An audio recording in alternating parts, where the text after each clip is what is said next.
साथियों नमस्कार। साथियों, एक महिला जो एटीएम थी, अपने बंगले से दफ्तर के लिए निकलती हैं साथियों, तो रास्ते में उनकी गाड़ी पंचर हो जाती है साथियों। सरकारी गाड़ी से होती हैं, उनको दफ्तर जल्दी पहुंचना होता है साथियों। बंगले से निकलते वक्त ही उनको कुछ लेट हो जाता है, तो ड्राइवर से कहती हैं, ड्राइवर जितना जल्दी हो सके तुम गाड़ी को जो पंचर हुई है इसको तुम कोई मिस्त्री बुलवाओ और इसको बनवाओ, हम लोग थोड़ा लेट हो रहे हैं। ड्राइवर कहता है मैं प्रयास करता हूँ, उधर उधर देखता है तो कहीं दुकान दिखाई नहीं देती। तो ड्राइवर कहता है मैं परेशान मत होइए, मेरा एक पहचान वाला है जिसकी चलती फिरती दुकान है, अगर मैं फ़ोन कर दूंगा तो यहाँ 5 मिनट में पहुँच आएगा।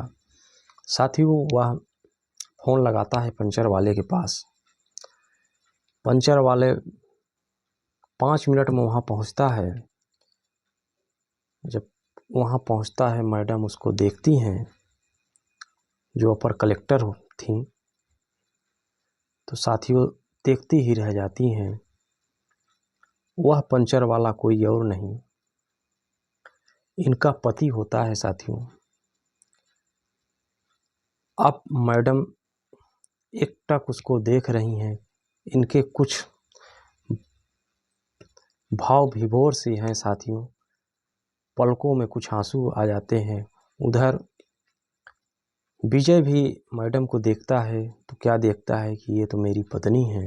वह आते ही अपने काम में लग जाता है साथियों। पंचर तुरंत बना देता है। बनाने के बाद जब मैडम कहती हैं कितना आपका पैसा हुआ, पैसे के लिए जब कहती हैं तो कहती है मैम आप तो बड़े अधिकारी हैं, हम गरीब लोग, मैम कभी मेरी ज़रूरत पड़ जाए तो कोई काम कर दीजिएगा मैम, पैसे नहीं लेंगे। साथियों, एक लिफाफे में सरिता जो है उसको पैसा देती हैं। पैसा देने के बाद उसमें अपना फ़ोन नंबर डाल देती हैं। क्योंकि उनका साथ में स्टाफ होता है तो कुछ नहीं कहती, लेकिन उसमें एक नोट लिख देती हैं कि ये मोबाइल नंबर है, इसमें शाम को कॉल करना। अब विजय वहाँ से चला जाता है साथियों। मैडम अपने कार्यालय जाती हैं, वहाँ अपना काम वाम करती हैं। शाम जब होती है, विजय अपने घर कमरे पे पहुंचता है साथियों।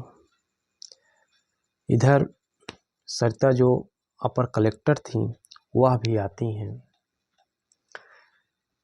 अब आपको इनके बारे में बता दें साथियों, 7 वर्ष पूर्व इनका तलाक हुआ है। सरिता और विजय दोनों एक ही साथ पढ़ते थे, दोनों अच्छे मित्र थे। इंटर तक एक साथ पढ़ते हैं साथियों। इंटर तक पढ़ने के बाद दोनों अपने रजामंदी से, परिवार की भी इसमें रजामंदी होती है, एक ही कास्ट के थे, इनकी प्रेम विवाह हो जाता है। दोनों एक दूसरे को पसंद करते थे। जब प्रेम विवाह हो जाता है तो कुछ दिन बाद साथियों, विजय पढ़ने में तो बहुत अच्छा नहीं था साथियों, लेकिन सरिता जो थी बहुत ही ब्रिलियंट छात्र थी। उसकी पढ़ाई में इच्छा थी और कुछ पढ़कर बनने की इच्छा थी साथियों। उस समय इनका प्रेम उफान पे था। इनको अपना प्रेम दिख रहा होता है, पढ़ाई वढ़ाई सब बिसर जाते हैं।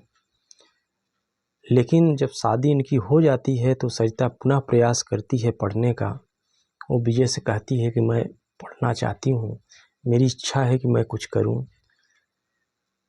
विजय उसमें सहमत हो जाता है और इनकी स्नातक की पढ़ाई करवाता है। इसी बीच दोनों के बीच में थोड़ा सा किसी बात को लेकर साथियों, इसी बीच में वह अपनी एक दुकान खोल लेता है। वो ठेला पर पंचर बनाने का काम चालू कर देता है साथियों, और सरिता को पढ़ाई के लिए पूरा खर्चा देता है।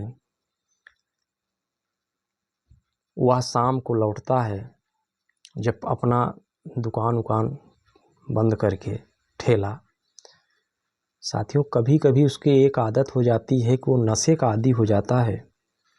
कभी कभी दारू पी के आता तो सरिता को पढ़ने लिखने में भी डिस्टर्ब होता, आता तो तमाम हल्ला करता, खाना पीना बन जाता तो कहता गरम नहीं है, इधर उधर की तमाम बातें करता।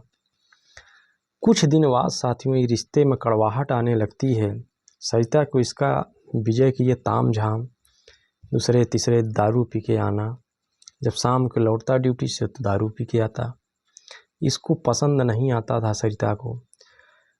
एक दिन दोनों में थोड़ा सा कहा सुनी हो जाती है इसी बात पर।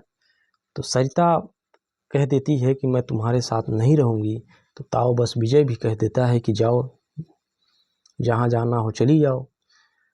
वो अपने मायके चली जाती है साथियों और अपनी पढ़ाई जारी रखती है और अपने लगन और निष्ठा के साथ वह यूपीएससी की परीक्षा निकालती हैं और एडीएम के पद पर ज्वाइन लेती हैं, जिसको अपर कलेक्टर कहते हैं साथियों। मित्रों, आज वही विजय है जो उनकी गाड़ी का पंचर बनाया है। उनका यह पूर्व में पति था साथियों, लेकिन दोनों को फिर बीच में टकराव होने के बाद तलाक हो जाता है साथियों। शाम होती है, विजय अपने घर पहुंचता है। विजय के परिवार में भी कोई नहीं था, माता पिता एक्सपायर हो चुके हैं, अकेला होता है। इधर मैडम भी जब अपने बंगले पे पहुंचती है, नौकर चाकर अब अपना चले जाते हैं, अकेली थी। फ़ोन उधर से आता है विजय का, मैडम जी उठाती हैं, आवाज़ पहचान जाती हैं।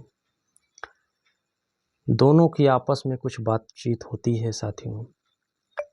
सरिता जो है विजय को मिलने के लिए बुलाती हैं, एक स्थान बुलाती हैं। अगला दिन संडे था साथियों। एक होटल पे बुलाया जाता है, विजय वहाँ पहुँचता है। प्राइवेट वाहन से सरिता भी अपने लाव लश्कर से नहीं बल्कि अकेली वहाँ जाती हैं, साधारण से वेश में, ताकि कोई पहचाने ना भी। दोनों जब वहाँ पहुँचते हैं साथियों, अब पति पत्नी तो थे ही, गम भी बहुत हैं साथियों। दोनों नाश्ता का ऑर्डर करते हैं, नाश्ता आता है, टेबल लगी हुई है मित्रों। नाश्ता करते करते एक दूसरे के गम और खुशी के बारे में पूछते हैं।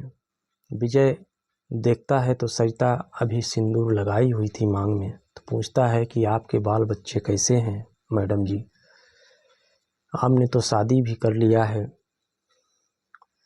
सरिता कहती है जो है तो सब ठीक ही है, बच्चे तो हैं नहीं, पति थे वो भी छोड़ दिए हैं। तो विजय थोड़ा सा अवाक सा होता है कि ये शादी की और पति भी छोड़ दिया। तो कहता है मैडम जी आपने शादी की और क्यों छोड़ दिया? अरे बताती हैं कि शादी मैंने एक ही बार की थी और वह मेरा बहुत अच्छा मित्र भी था, लेकिन उसको क्या हुआ कि मुझे तमाम तरह के ताने मारने लगा, मजबूरन हम दोनों अलग हो गए। तब विजय समझ जाता है कि भी मैडम जी शादी नहीं की हुई हैं। पूछता है मैडम जी क्या आपने शादी नहीं की? बोलती हैं सरिता कि नहीं अभी मैंने शादी नहीं की, शादी तो तुम ही से हुई थी लेकिन तुमने तो रखा ही नहीं। सरिता भी पूछती है कि तुमने शादी तो कर ली? विजय कहता है मैडम मैंने भी शादी नहीं की है, अपनी ज़िंदगी वही है, ठेला है चलता फिरता, कि किसी के काम बस आ जाता हूँ और कुछ गुजारा के लिए पैसे मिल जाता है, उसी से अपना काम चल रहा है। सरिता जी कहते हैं ठीक है, अपना खुद का बिजनेस है, अच्छा है, लेकिन शादी तो कर लेना चाहिए। विजय कहता है कि मैंने बहुत बड़ी गलती की थी, एक बार शादी करके छोड़ दिया हूँ, अब दोबारा शादी करने की इच्छा नहीं होती, अपना बस ऐसे ही गुजारा चल रहा है। साथियों मित्रों, बातों ही बातों में एक भावुकतापन है, दोनों में अपनापन दिख रहा है साथियों।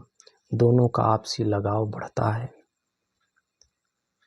बातों ही बातों में कह देता है विजय कि हमने तो अपने जीवन में बहुत सारी गलतियां की हैं, अब मैं एकदम अकेला पड़ गया हूँ। इधर सरिता भी है तो बहुत बड़ी अधिकारी, लेकिन वो एक पति है। मन में आज भी उनके लिए, विजय के लिए प्यार था साथियों। भले ही वो ठेला लगाता है पंचर का, लेकिन वो कलेक्टर हैं, लेकिन प्यार उसी मित्र के लिए है जिससे उन्होंने शादी की थी। साथियों, दोनों आपस में खाना खाते हैं। इसके बाद सरिता कहती है चलो आज तुम मेरे साथ रहना। दोनों जाते हैं साथियों, सरिता के बंगले पे जाते हैं। विजय वहीं रुकता है, रात एक साथ बिताते हैं।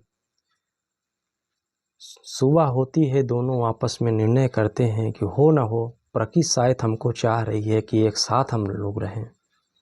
दोनों आपस में निर्णय करते हैं कि अब आगे की ज़िंदगी हम लोग एक साथ बिताएं। मायूसी से ये अकेली सी ज़िंदगी शायद अच्छी नहीं है। दोनों एक मंदिर में जाते हैं, पुनः एक दूसरे को माल्यार्पण करके पुनः शादी कर लेते हैं साथियों, और एक साथ रहने लगते हैं मित्रों।